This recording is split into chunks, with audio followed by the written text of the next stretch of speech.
Irmãos, chegamos ao momento da pregação e vamos abrir a palavra de Deus na carta de Paulo aos Filipenses, no capítulo 1, versículos de 27 a 30, encerrando este primeiro capítulo. Filipenses 1, de 27 a 30, diz assim a Escritura: Vivei, acima de tudo, por modo digno do Evangelho de Cristo, para que, ou indo ver-vos, ou estando ausente, ouça, no tocante a vós outros, que estáis firmes em um só espírito, como uma só alma, lutando juntos pela fé evangélica, e que em nada estáis intimidados pelos adversários, pois o que para eles é prova evidente de perdição, é para vós outros de salvação, e isto da parte de Deus. Porque vos foi concedida a graça de padecerdes por Cristo, e não somente de crerdes nele, pois tendes o mesmo combate que vistes em mim, e ainda agora ouvis que é o meu. Amém. Como viver de modo digno do Evangelho? O senso humano requer que as pessoas vivam de modo compatível com aquilo que são, com aquilo que têm, com aquilo que ensinam, com aquilo que professam, com aquilo que fazem. Quando isso não acontece, as pessoas perdem a credibilidade diante dos circunstantes, diante da sociedade. Por exemplo, espera-se que um médico de pulmão não fume. Espera-se que um nutricionista seja magro. Quem vai procurar um nutricionista gordo, obeso? Espera-se que um rico tenha uma mesa farta, tenha uma casa confortável. Espera-se isso. Espera-se que um marceneiro tenha na sua casa móveis duradouros, móveis resistentes. Espera-se que um churrasco na casa do ferreiro não seja com espetos de pau. Espera-se que o agente de trânsito não avance sinal vermelho. Espera-se que um atleta não seja boêmio, não viva de bar em bar, um atleta campeão, recordista. Muito mais, irmãos, espera-se que o cristão viva coerentemente com o Evangelho que prega. E é esse o tema do apóstolo nesse bloco da carta, fechando o capítulo 1. Ele diz assim: vivam de modo digno do Evangelho.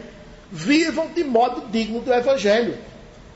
Agora, o viés que ele trata nesse bloco aqui, irmão, não é aquela questão básica, tem que pagar as suas contas, não pode passar cheque sem fundos, tem que honrar os seus compromissos, tem que viver bem, não pode estar roubando, não pode estar mentindo. Não é essa plataforma bem básica que ele está tratando aqui, não. Ele está indo para um degrau, um patamar mais avançado, ou para crentes mais amadurecidos, aqueles que já deixaram aquele leite inicial, já estão comendo o alimento mais sólido. Ele está instruindo quanto à sua proclamação do Evangelho, o apego que você tem ao Evangelho, a defesa que você faz do Evangelho, que são assuntos para os crentes mais avançados, irmãos. Então ele aborda aqui um patamar, uma plataforma mais elevada, né, para crentes mais amadurecidos. Então, irmãos, com esse título, Como Viver de Modo Digno do Evangelho, eu quero reproduzir aqui para os irmãos as 3 lições que o apóstolo deixou bem claras nesse bloco, finalizando o capítulo 1. Então, a primeira maneira de se viver de modo digno do Evangelho é tendo firmeza em um só Espírito. Tendo firmeza em um só Espírito. E ele explica essa lição ensinando 2 coisas. A primeira, vocês precisam ter firmeza em um só Espírito, de modo unânime. Isso é importante, de modo unânime. Ele disse aqui no versículo 27, viver acima de tudo, de modo digno do Evangelho de Cristo, para que, ou indo ver-vos, ou estando ausente, ouça no tocante a vós outros, que estáis firmes em um só Espírito, estão vendo aí? Em um só Espírito, como uma só alma. Então, a unanimidade que ele se refere aqui, irmãos, é a unidade na compreensão do Evangelho. O apóstolo ele tinha dito que sua esperança era ser liberto daqui da prisão onde eu estou em Roma. Estava preso em Roma. Eu tenho esperança de ser livre. Agora, a liberdade que eu tenho esperança, eu quero que vocês entendam. Ou é sair daqui da cadeia, domiciliar onde eu estou, e voltar a pregar, visitar vocês aí em Filipos. Ou a segunda opção, sair daqui da cadeia, meu corpo vai para a sepultura e meu espírito vai para o céu. Eu tenho qualquer uma dessas duas esperanças. Essas são as minhas expectativas. Então, ele já tinha dito isso. Ele tinha dito, irmãos, sinceramente, morrer para mim é incomparavelmente melhor. Ele diz no versículo 23, ora, de um e outro lado estou constrangido, tendo o desejo de partir e estar com Cristo, o que é incomparavelmente melhor. Por isso que nesse versículo 27, ele cita duas possibilidades. Ou eu indo ver-vos, ou estando ausente. Eu quero ouvir a respeito de vocês, que vocês têm unanimidade em torno do Evangelho. Isto é, viver de modo digno do Evangelho, defendendo todos o mesmo Evangelho. O que é que isso implica? Isso implica, meus irmãos, que o conteúdo do Evangelho deve ser compreendido e pregado por todos os crentes da igreja de Filipos. E nós estendemos para todos os crentes de todas as eras, que as boas novas de salvação, você precisa compreender, está disposto a dizer isso, estão disponíveis a todos os pecadores. O Evangelho é para ser pregado a todos os homens. Isso precisa ser claro na sua mente. Agora, os homens só poderão ser salvos pela graça. Como ensina a Escritura, pela graça sois salvos. Você precisa estar consciente dessas verdades. Vocês são salvos pelo esforço que Deus fez e não que você faz. Isso precisa ser bem claro. É isso que o apóstolo está dizendo. Vocês precisam ser unânimes na compreensão do Evangelho. Vocês devem compreender, devem ser unânimes em compreender o que é a graça de Deus, para que vocês não fiquem pregando esforço humano. A nossa força nada faz. Vocês devem compreender que Cristo Jesus foi o único homem que pisou na face da terra, que satisfez plenamente a justiça requerida por Deus. Só ele foi 100% obediente. Depois dele, ninguém mais. Todos têm falhas. E por terem falhas, são reprovados por Deus. Todos, sem exceção. Só serão aceitos por Deus aqueles que correrem para Jesus. Essas verdades precisam estar bem claras na mente de todos os crentes. Dizer que Jesus é o único suficiente mediador. Essa preocupação, irmãos, de que os crentes compreendessem essas verdades, todos eles compreendessem, era constante na teologia do apóstolo. Todas as cartas que ele escrevia, ele citava essas verdades. Segure Filipenses, veja 1 Coríntios 1,10, como ele repete essa verdade quando ele escreveu à igreja de Corinto, no capítulo 1, versículo 10, ele disse assim: rogo-vos, irmãos, pelo nome de nosso Senhor Jesus Cristo, que faleis todos a mesma coisa. Estão vendo, irmãos? Faleis todos a mesma coisa. E que não haja entre vós divisões. Antes sejais inteiramente unidos na mesma disposição mental e no mesmo parecer. Ele está dizendo o seguinte: quando os crentes da igreja abrem a boca, eles devem confessar o Evangelho, o mesmo Evangelho. Todos os crentes devem confessar o mesmo Evangelho. Não pode haver um crente confessando um tipo de Evangelho e outro crente confessando outro tipo de Evangelho. Sejais unidos de um mesmo parecer. Jesus, ele enfatizou demais esse ponto. Uma igreja que não tem unidade na forma de crer é uma igreja que está gravemente enferma, irmãos. Ela não tem poder de fogo de nada. A influência dela na sociedade é nenhuma. Não tem poder de pregar para salvar. Não tem. Um irmão prega o Evangelho de um jeito, outro irmão prega o Evangelho de outro jeito. O ouvinte fica confundido. O Espírito de Deus não confirma aquilo. Em João 17, segura Filipenses, João 17, Jesus tinha repetido essas verdades como uma preocupação fundamental da igreja do Senhor. João 17, versículo 11, veja o que Jesus disse: já não estou no mundo, mas eles continuam no mundo, ao passo que eu vou para junto de ti. Agora escute, Pai Santo, guarda-os em teu nome que me deste, para que eles sejam um, assim como nós. No versículo 21 de João 17, a fim de que todos sejam um, ele repete na oração dele. E como és tu, ó Pai, em mim e eu em ti, também sejam eles em nós. Agora escute, para que o mundo creia que tu me enviaste. O mundo só vai crer numa igreja que tem unidade na sua pregação. O poder de convencimento de uma igreja está na unidade daquilo que ela crê.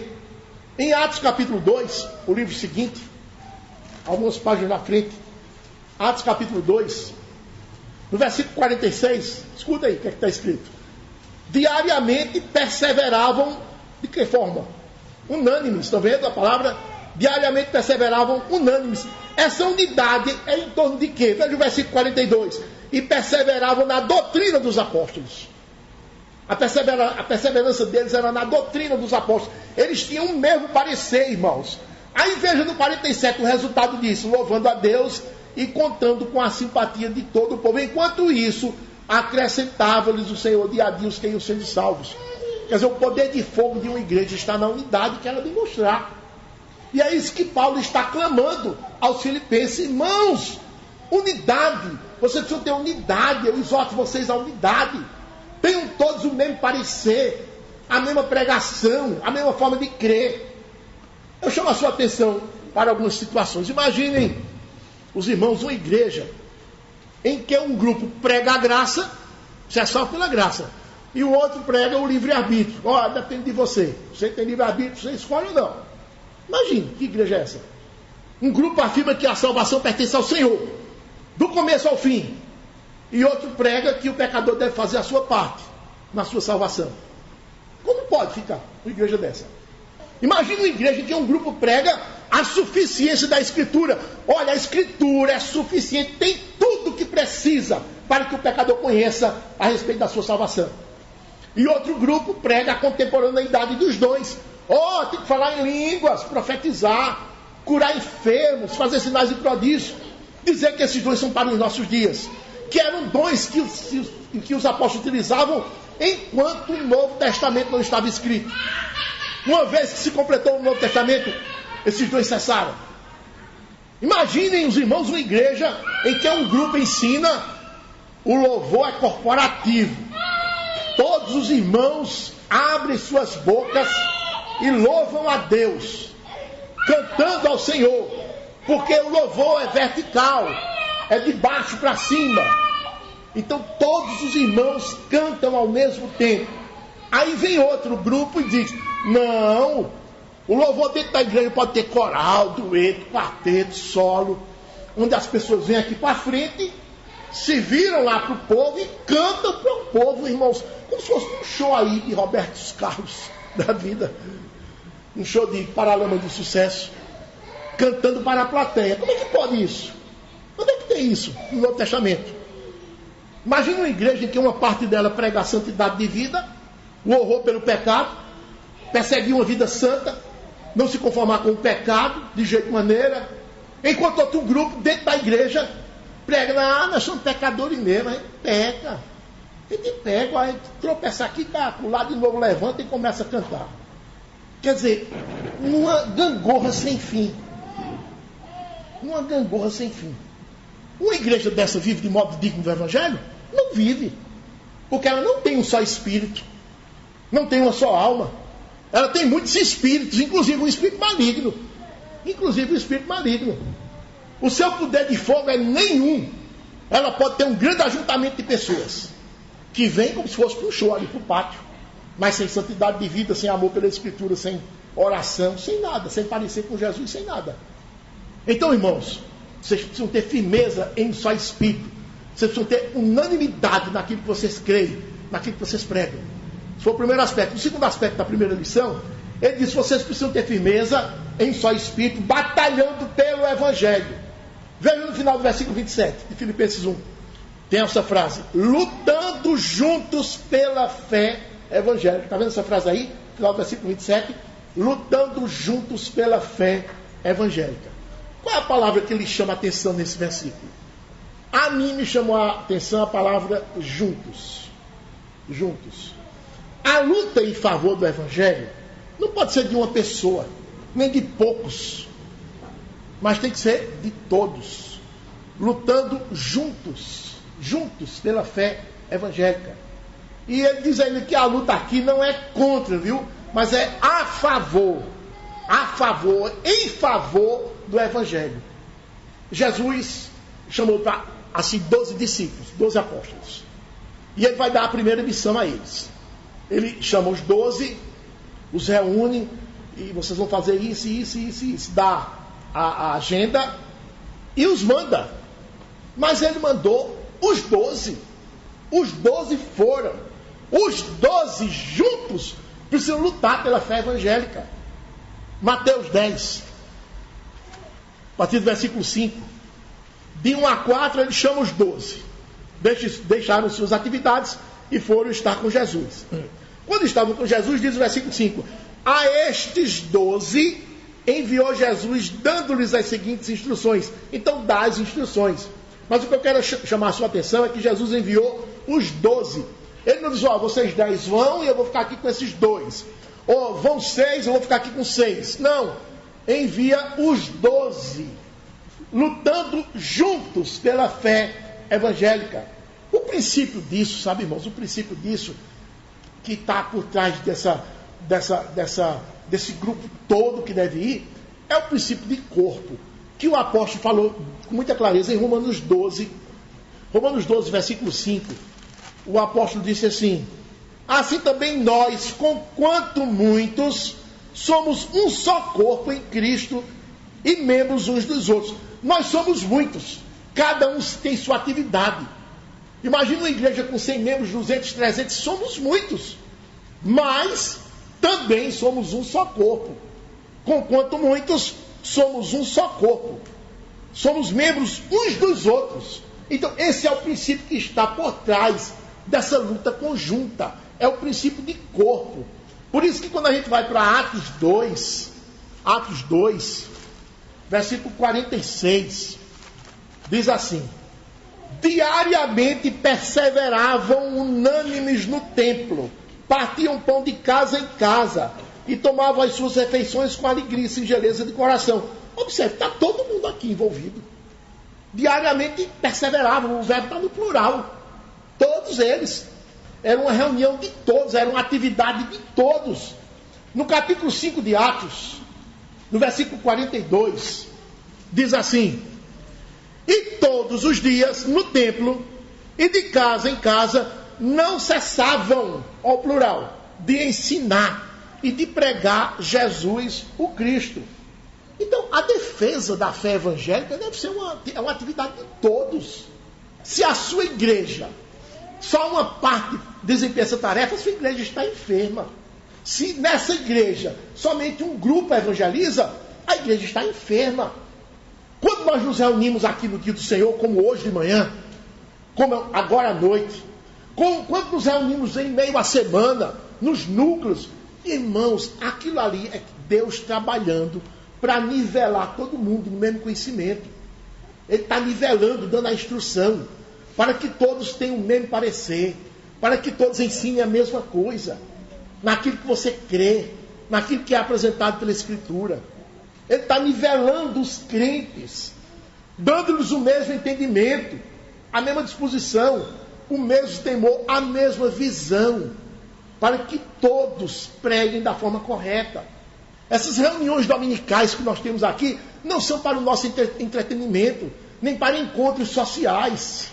Deus aqui está trabalhando conosco. É como o soldado entra no quartel para receber instrução dos seus superiores, para que quando eles saiam aptos, capazes de trabalhar, defendendo a população, exercendo a sua função militar. Assim também Deus faz isso conosco. Ele usa esse dia do Senhor para isso. E Ele qualifica pesadamente, insistentemente as ovelhas dele. Efésios capítulo 4, observe. Efésios capítulo 4, a partir do versículo 11. Veja com atenção o que é que está escrito aqui. Efésios 4, 11. E Ele concedeu E ele mesmo concedeu uns para apóstolos, outros para profetas, outros para evangelistas e outros para pastores e mestres.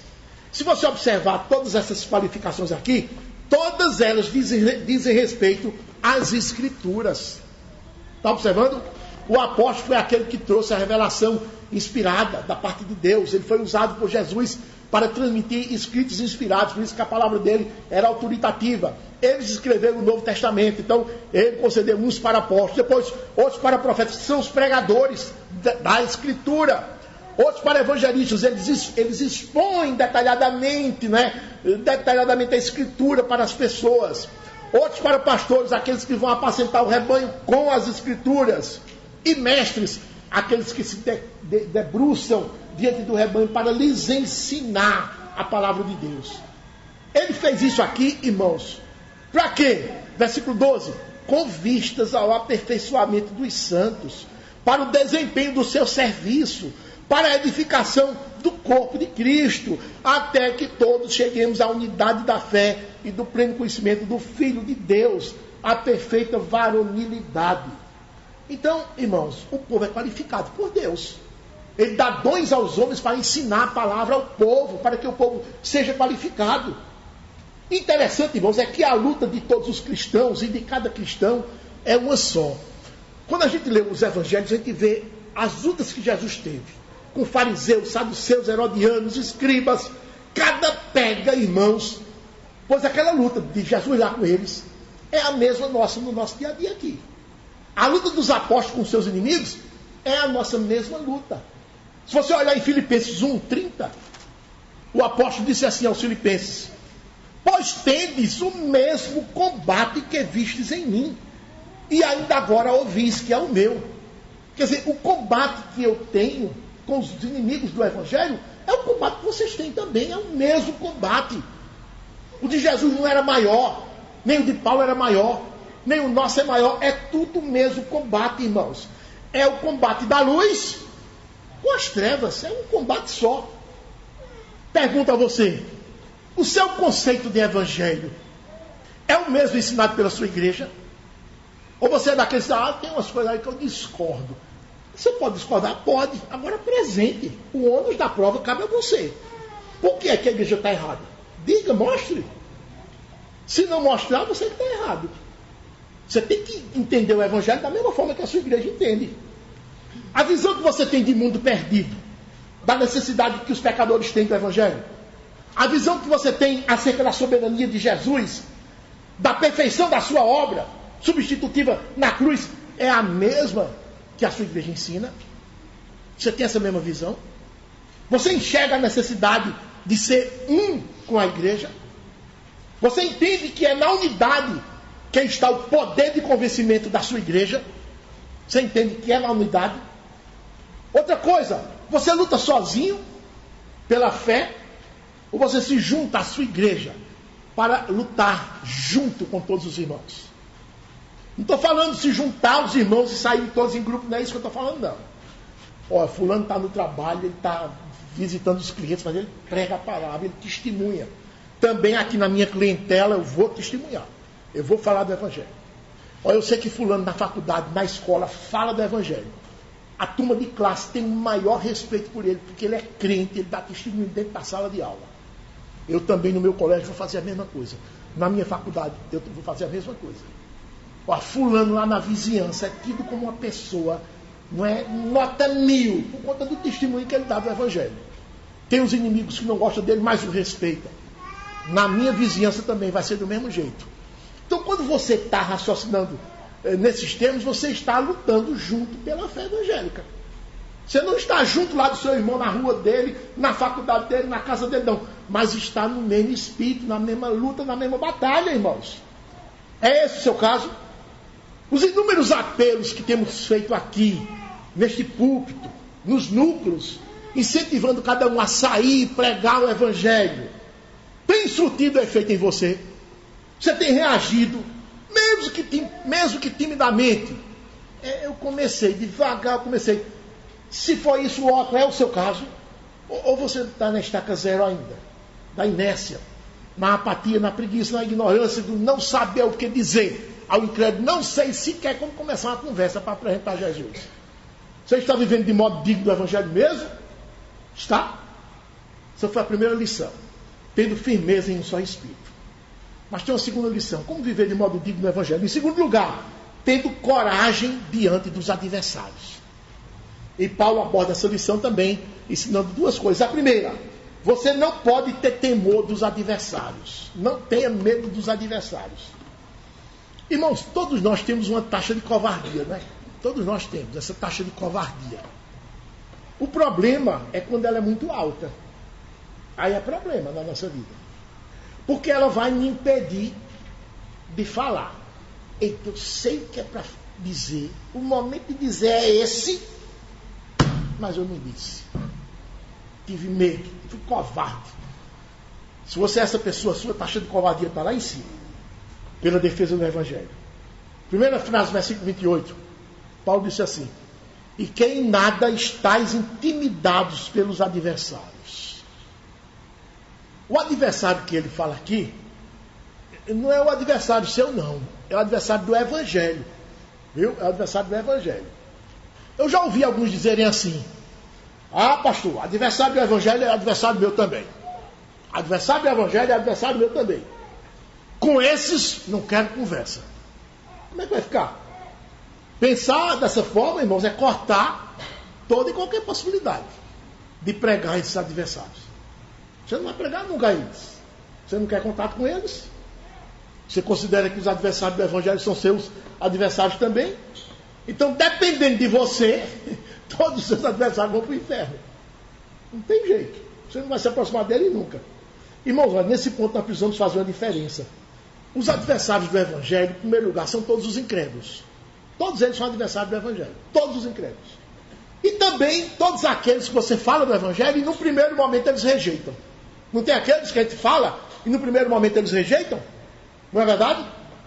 Então nós precisamos pregar ao primeiro grupo, aos incrédulos. E precisamos insistir com o segundo, aqueles que rejeitaram no primeiro momento.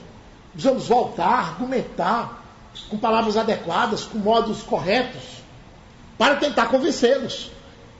O adversário do Evangelho pode ser seu filho, pode ser sua esposa, pode ser seu marido, pode ser seu pai, sua mãe, pode ser seu patrão, seu empregado, pessoas que você preza muito a intimidade deles, você os ama profundamente, porque são seus parentes. E justamente por causa desse seu apreço e amor por essas pessoas, irmãos, é que você precisa lhes pregar o Evangelho. É justamente por isso. Porém, o que nós temos visto é o oposto, é justamente o contrário. Os crentes se calando por causa do medo. Medo de perder o marido, medo de perder a esposa, medo de perder a irmã, o irmão, medo de perder o emprego. Se eu falar para o meu patrão, ele me bota para fora. Medo de perder o empregado. Se eu perder esse empregado, eu não vou conseguir outro nunca. Porque o empregado desse é um empregado de ouro. Patrões crentes não falam com medo de perder o empregado. Mas a Escritura diz, não interessa, não se intimidem com os adversários. Não se intimidem. E que em nada estáis intimidados pelos adversários. Atos 4:20, os apóstolos, uma pressão tão grande dos sacerdotes e sumos sacerdotes lá em Jerusalém para não falar em Cristo. E então em Atos 4:20, Pedro levanta a voz e diz, olha, nós não podemos deixar de falar das coisas que vimos e ouvimos. Isso ele disse depois do versículo 18, chamando-os, ordenaram-lhes que absolutamente não falassem nem ensinassem no nome de Jesus. Foi a pressão que Pedro e João estavam recebendo. Aí Pedro diz, nós não podemos deixar de falar das coisas que temos visto e ouvido. E eles estavam debaixo de grande pressão. Veja o versículo seguinte, 21. Depois, ameaçando-os ainda mais, os soltaram. A pressão era grande, irmãos. Pensa que era pouca, era grande. Versículo 29 de Atos 4. Eles foram orar, agora, Senhor, olha para as suas ameaças. Era ameaça contínua, irmãos. Mas a Escritura diz, não tenha temor deles. Não tenha temor deles. Não tenha. Ezequiel foi outro. Ezequiel foi chamado para pregar.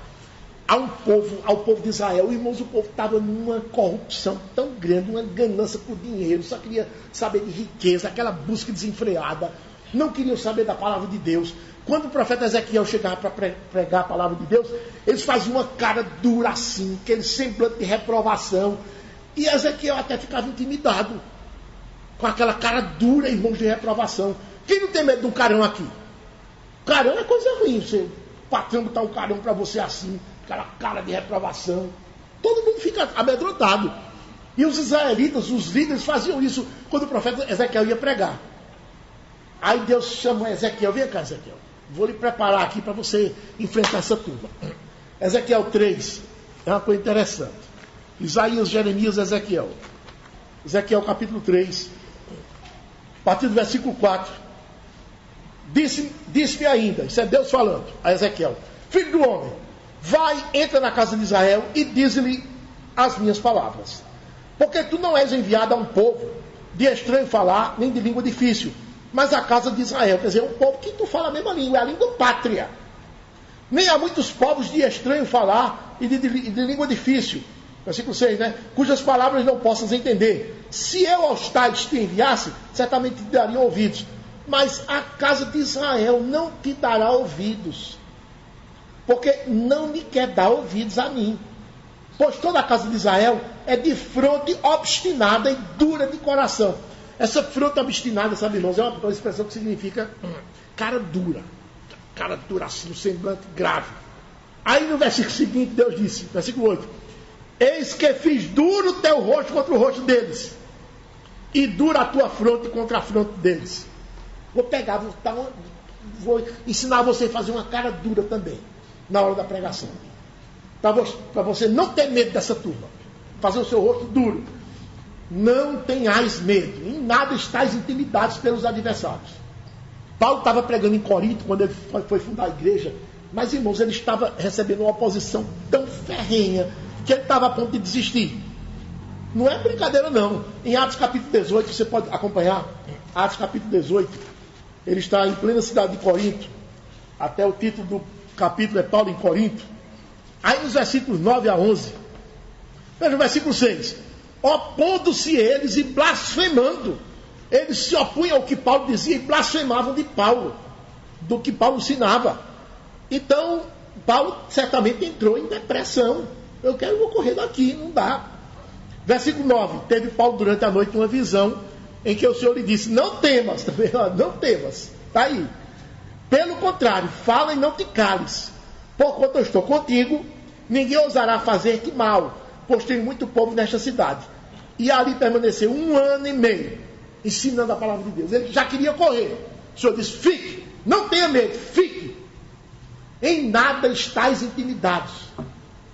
Nós reconhecemos que a nossa natureza humana é susceptível às pressões sofridas.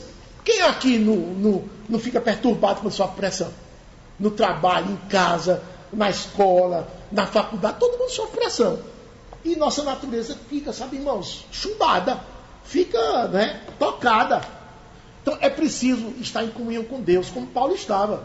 Na hora que ele queria desistir, o Senhor segurou: não tema, eu estou aqui contigo, ninguém vai te ousar fazer mal. Mas se ele não tivesse comunhão com Deus, o crente que não tem comunhão com Deus, ele sucumbe, ele cai, ele tomba. Então devemos ter coragem, irmãos, diante dos adversários, na defesa do Evangelho. Devemos ser ousados na palavra. Mas não somente coragem para defender, mas precisamos também atacar.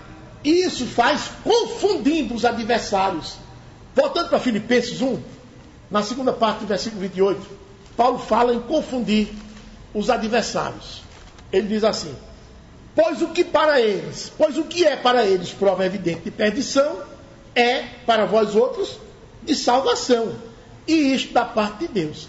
Quer dizer, o ímpio olha para você e acha que você está perdido, o que você ensina é perdição. Mas deixa que é exatamente o oposto, é salvação. Então há uma confusão e os pregadores confundem, não é? Os pregadores confundem os ouvintes incrédulos. É exatamente essa a lição que o apóstolo quer enfatizar aqui. Que o Evangelho confunde os inimigos. Eles nos acusam de algo que é exatamente o oposto. Eles nos consideram perdidos, mas, irmãos, é justamente o oposto. Nós somos achados.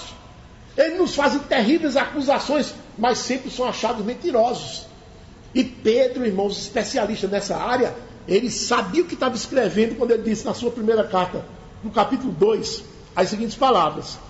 1 Pedro 2, 11 e 12, ele diz: amados, exorto-vos como peregrinos e forasteiros que sois, a vos absterdes das paixões da carne, que fazem guerra contra a alma. Agora escutem: mantendo exemplar o vosso procedimento no meio dos gentios, no meio dos incrédulos, para que, naquilo que falam contra vós outros, como de malfeitores, observando-vos em vossas boas obras, glorifiquem a Deus no dia da visitação. Então os adversários são confundidos. Pedro diz: vocês confundem os adversários. Eles acusam vocês disso e daquilo, e vocês mostram com um proceder completamente diferente, que eles estão caluniando, eles estão mentindo. Quer ver especialista em confundir os adversários? Era Jesus. Esse sim era especialista. Ele é especialista em tudo, né, irmãos? Em Mateus capítulo 21, ele confunde os adversários de forma, irmãos, que a turma não tem saída. Mateus 21, a partir do versículo 23. Tendo Jesus chegado ao templo, estando já ensinando, acercaram-se dele os principais sacerdotes e os anciãos do povo, perguntando: com que autoridade fazes estas coisas? E quem te deu essa autoridade? Jesus lhes respondeu: eu também vos farei uma pergunta. Se me responderdes, também eu vos direi com que autoridade faço estas coisas. Aí Jesus pergunta: de onde era o batismo de João? Do céu ou dos homens? Aí eles se afastaram um pouquinho para discutir e discorriam entre si: se dissermos do céu, ele nos dirá: então por que não acreditaste nele? E se dissermos dos homens, é para temer o povo, porque todos consideram João como profeta. Aí, terminada a confabulação deles, eles voltaram e disseram: então responderam a Jesus: não sabemos. E ele disse, Jesus por sua vez disse: eu vos digo com que autoridade vos faça estas coisas. Então Jesus sabia confundir os irmãos de forma maravilhosa. Capítulo 22 de Mateus, na página seguinte, nós temos outro episódio de Jesus confundindo os adversários. Capítulo 22, versículo 15. Então, retirando-se os fariseus, consultaram entre si como surpreenderiam em alguma palavra. E enviaram-lhe os discípulos juntamente com os herodianos para dizer-lhe: mestre, sabemos que és verdadeiro e que ensinas o caminho de Deus de acordo com a verdade, sem te importares com quem quer que seja, porque não olhas a aparência dos homens, aquela bajulação. Dize-nos, pois, que te parece? É lícito pagar tributo a César ou não? Jesus, porém, conhecendo-os a malícia, respondeu: por que me experimentais, hipócritas? Mostrai-me a moeda do tributo. Trouxeram-lhe um denário. E ele lhes perguntou: de quem é esta efígie inscrição? Que a gente chama cara, né? Cara e coroa. Cara e coroa. Responderam: de César. Então lhes disse: dai, pois, a César o que é de César, e a Deus o que é de Deus. Ouvindo isto, irmãos, se admiraram e, deixando-o, foram-se, saindo dali de perto. Paulo também era outro especialista em confundir. Estevão confundia os seus adversários. Deus confunde os sábios e os entendidos. Deus sabe como fazer isso. Certa vez um homem disse: meu filho está perdido, pastor, doutor. Meu filho está perdido, doutor. E eu disse: por quê? Porque agora inventou de ser crente. Está perdido, agora inventou de ser crente. Irmãos, os adversários são confundidos por nós, não pela sabedoria espiritual, sabedoria pessoal, esperteza pessoal, mas pela sabedoria espiritual, que vem da Escritura, pela vida santa. É isso que confunde os adversários do Evangelho. Por isso que devemos defender o Evangelho com a Escritura aberta, porque é na Escritura que está a sabedoria para que nós vençamos os adversários. Pergunto: como é que você procede diante dos adversários do Evangelho? Como é que você procede? Lembre-se que os adversários do Evangelho são seus filhos, sua esposa, seu marido, seu pai, sua mãe, seu patrão, seu empregado, seu vizinho. Você procede diante deles com coragem, falando tudo quanto a palavra lhes manda falar, ou você tem medo deles, de perder a amizade deles, de perder a comunhão com eles, de perder o marido, de perder a esposa. Eu, como é que eu vou ficar sem marido? Quem vai me sustentar? Você tem esse medo? Será que você não lembra que aquele que negar Jesus diante dos homens também será negado por ele diante do Pai que está nos céus? Tendo coragem diante dos adversários, na defesa do Evangelho, é viver de modo digno do Evangelho. Não se iluda. Essa foi a segunda lição. Mas aí tem uma terceira. Como viver de modo digno do Evangelho? Terceiro lugar, sendo participante de Cristo. O que é isso? Paulo vai explicar de duas formas. A primeira, você vive de modo digno do Evangelho se você participa de Cristo nos sofrimentos dele. Versículo 29. Porque vos foi concedida a graça de padecerdes por Cristo. Está vendo, irmãos? A gente sabe que o sofrimento em si mesmo não é um privilégio, é uma coisa da qual nós fugimos. Ninguém procura sofrimento, não é, irmãos? Quem é que vai procurar sofrimento? A gente procura o contrário, o conforto. Agora, sofrer por causa de Cristo, irmão, fique certo, é uma dádiva, é um privilégio. Sofrer por causa de Cristo é um privilégio.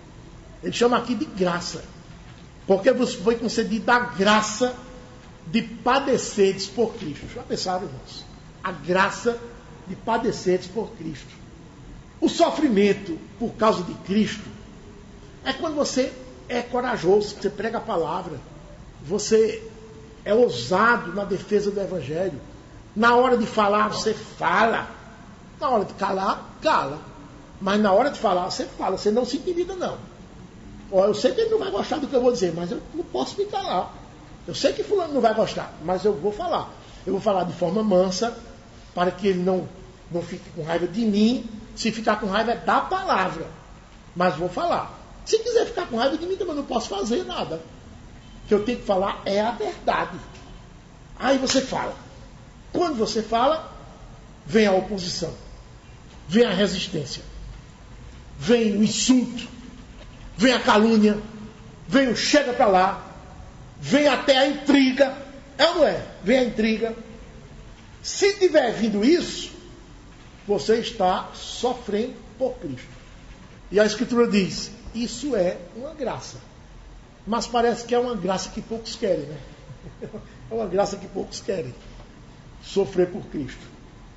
Quando você está sofrendo por Cristo, você está tendo a oportunidade de experimentar um pouquinho de nada, um tiquinho, como dizemos, do total que ele suportou por você. Você tem um compromisso de sofrer por ele, por conta disso. Ele sofreu por você. As agruras da morte, as calúnias que ele sofreu, as injúrias, as bofetadas, os escárnios, irmãos. Tudo isso também faz parte da minha agenda como crente. Quando eu sofro por isso, eu estou participando de Cristo. Paulo está dizendo, olhe, sofram, viu, por causa de Cristo, Filipenses. É uma graça que vocês estão recebendo. Parece um paradoxo, né, irmãos? Nas ciências humanas aí fora, quem é que pode explicar isso? O apóstolo mandando os discípulos sofrerem pelo Mestre. Os mesmos sofrimentos por causa do Mestre.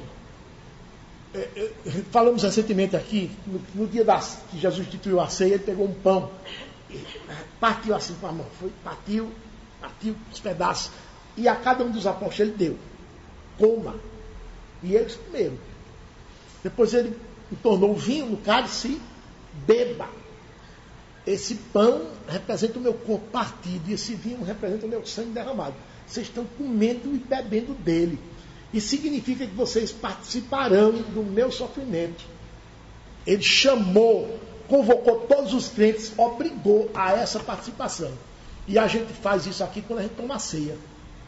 A ceia significa isso. Em todas as celebrações da ceia, nós nos lembramos disso. Agora, todos os dias, nós sofremos os sofrimentos de Jesus em algum grau. No trabalho, na escola, na faculdade, na vizinhança, em casa, na familiação. Sofremos em algum grau os sofrimentos do Senhor. Então, aquele que sofre por Cristo, participando da sua obra vicária, substitutiva, esse sim, vive de modo digno. Encontrei o irmão lá, vi ele todo triste. Por quê, meu irmão? Perdi o emprego. Mas por quê? Porque eu disse a verdade. O patrão mandou eu dizer que não estava, mandou dizer uma informação mentirosa lá, eu não disse, ele me demitiu. Por que você não disse, fez o que o patrão queria? Dizia uma mentirinha, mantinha o emprego, sustentava a sua família. Mas eu não posso mentir, eu sou um servo de Deus, mentiroso é filho do diabo. Sofreu prejuízo. Mas na frente ele encontrou um crente. Irmão, foi que houve, que tristeza é essa? Ele contou. Irmão, se alegre, irmão. O irmão está sofrendo por causa de Cristo. É mesmo, né, irmão? Ele já mudou o semblante. Já muda, irmãos. O Senhor anima. O Senhor sofre conosco. Ele está do nosso lado quando nós sofremos por amor ao seu nome. Está do nosso lado, nos animando. Paulo, fala, não te cales. Não vou te deixar eles fazerem mal. Ninguém vai usar te fazer mal, Paulo. Fala, não te cales. Fica aí, seguro. O Senhor nos ajuda, irmãos. Ele nos ajuda. Então, participamos de Cristo ao recebermos a graça de sofrer por Ele, quando nós defendemos o Evangelho. E isso é viver de modo digno do Evangelho. Mas Paulo disse, não somente sofrer, mas também crer, né? Você precisa vive de modo digno do Evangelho quando você participa com Cristo da sua doutrina. Veja lá, versículo 29. Porque vos foi concedida a graça de padecerdes por Cristo. E não somente de crerdes nele. Eu vou reformular esse versículo e dizer assim. Os irmãos receberam a graça de crer em Cristo e receberam a graça de padecer por Cristo. É isso que esse versículo está dizendo. Então nós recebemos a graça de crer em Jesus. Meus irmãos, nós vivemos na confiança da nossa carne. Eu posso, sei fazer, depende de mim, e eu sei agir. Então nós éramos senhores das nossas vidas. Quando ouvimos a palavra de Deus, e ela diz, olha, você é nada. Se eu puder é nada, sua força é zero. Você não manda em nada. Você é um zero à esquerda. Foi aquele espanto, foi aquele choque. Quer dizer que não tem salvação para mim? Tem. Confie em Jesus. O que é que eu tenho que fazer? Desça do seu trono. Abdique do seu trono. Você está sentado no seu trono de marfim de ouro? Pois desça dele. Desça desse trono. Fica aí no pé dele com a boca no pó. E coloque nesse trono da sua vida Jesus Cristo. Jesus Cristo é que assume o trono. Ah, entendi. Só quem consegue fazer isso, irmãos, é quem recebe a graça de Deus. Porque homem nenhum desce do seu pedestal para colocar outro rei no seu lugar. Homem nenhum. Eu deixar o meu reinado para botar outro rei? Não, de forma nenhuma, que é isso? Aí os homens ímpios tentam fazer um arrumadinho, mantendo os dois reis, que a gente sabe que não pode. Mas a conversão é isso. Você sai do trono da sua vida e coloca outro rei no lugar, que é Jesus Cristo. E isso só pode ser feito pela graça. Porque homem nenhum, por decisão pessoal, vai fazer isso. Homem nenhum. Pecador algum jamais faria isso por sua livre decisão da vontade. Somente a graça de Deus em Cristo Jesus nos capacita, irmãos, a essa atitude. Sproul, certa vez, debatendo com um teólogo sobre como se processa a salvação. E o teólogo disse assim, olha, a salvação pode ser comparada a um homem se afogando. O homem está se afogando, aí você vai passando na praia, aí você joga uma corda com uma boia para ele, ele se pega naquela boia, aí você puxa, e agora ele está na praia, salvo. Então você fez uma parte e ele fez outra. Você jogou a boia e a parte dele foi se agarrar na boia. Aí Sproul disse, não, de forma nenhuma, essa comparação não é verdadeira. A salvação é comparada assim, você vai andando pela praia e você vê um sujeito se afogando e ele se afogou e ele afundou. Depois de uns 15 minutos, você foi lá, nadando, 15 minutos debaixo d'água, o sujeito já morreu, né? Você foi lá nadando, quando chegou lá, mergulhou, você estava morto lá no fundo do mar. Você mergulhou, puxou, levou para a praia, fez respiração boca a boca e ele reviveu. Então a salvação é assim. É Deus quem faz, é Deus quem nos salva. É alguma coisa, irmão, sobrenatural. Nós não participamos da nossa salvação de forma nenhuma. Então, irmãos, eu concluo dizendo o seguinte: você está numa igreja que ele outorga ter um só Espírito, uma só forma de crer em Jesus, uma só forma de cultuar ao Senhor, uma só forma de interpretar as Escrituras? Você está numa igreja que lhe capacita a lutar pelo Evangelho, enfrentando os inimigos, sem temor, arriscando a própria vida, não tendo a vida como valiosa, contanto que faça a vontade do Senhor? Você está numa igreja que lhe ensina e lhe acompanha, não somente a crer em Cristo, na obra espetacular dele, exclusiva, mas também lhe acompanha quando você está sofrendo os tormentos da perseguição por causa da sua fé. Você está sendo perseguido em casa pelo seu marido, pelos seus filhos, pela sua esposa, porque você recebeu a palavra de Deus e está querendo testemunhar de Jesus. A sua igreja lhe acompanha, lhe instrui sobre isso. Se esse é o seu caso, então você tem todas as condições de viver de modo digno do Evangelho de Cristo, manifestando uma conduta amadurecida, digna do Evangelho, digna dos santos do Senhor. Por isso que nós, no princípio, dissemos: viver de modo digno do Evangelho não é simplesmente estar pagando conta, não é simplesmente ser querido na vizinhança, não é simplesmente ser uma pessoa honrada, cumpridor dos seus deveres, é muito mais. É defender o Evangelho com unhas e dentes, é uma plataforma mais elevada. É estar disposto a não ser covarde na hora de defender o Senhor. É não se intimidar com os adversários. E é sofrer pacientemente os mesmos sofrimentos que o Senhor sofreu por amor a você. E você está agora participando dos sofrimentos dele. Então tudo isso é viver de modo digno do Evangelho. Quem tem ouvidos para ouvir, ouça. Amém.